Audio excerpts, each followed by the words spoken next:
Viewers 2025 সালে কোন কোন পেজগুলো মনিটাইজেশন পাবে না, কোন কোন ভিডিওগুলো মনিটাইজেশন পাবে না, এটা কিন্তু অবশ্যই জানা উচিত। কারণ আপনি দীর্ঘদিন কাজ করবেন, কাজ করার পরে আপনি দেখলেন যে আপনার পেজ মনিটাইজেশন হচ্ছে না, বা আপনি অ্যাপ্লাই করলেন মনিটাইজেশন দিল না, তো তখন বিষয়টা কেমন হয়ে যায়।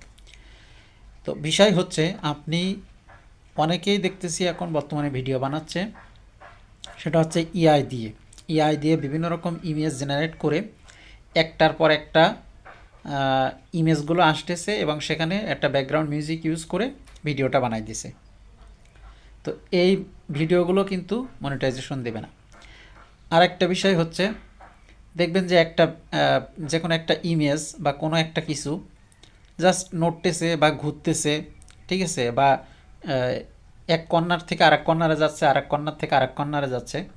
তো এরকম ভিডিওগুলো আর জাস্ট পিছনে একটা ব্যাকগ্রাউন্ড লিখে রাখছে বা সামনে একটা করে টেক্সট উঠছে, ঠিক আছে।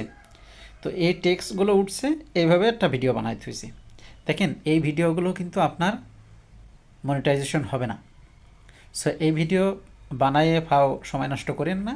পারলে আপনার নিজের কন্টেন্ট, আপনার ফেস দিয়ে কন্টেন্ট আপনি বানান, বা আরও অনেক বিভিন্ন রকম কন্টেন্ট আছে যেই কন্টেন্টগুলোতে দম আছে, সেই ধরনের কন্টেন্ট আপনি বানান। বিশ্বাস করুন, তাহলে আপনি মনিটাইজেশন পাবেন। অন্যথায় আপনি এই যে ছবি নাড়ানো, মাথা কেটে নেওয়া, মাথা লাগানো, এই ধরনের কন্টেন্ট কিন্তু মনিটাইজেশন হবে না।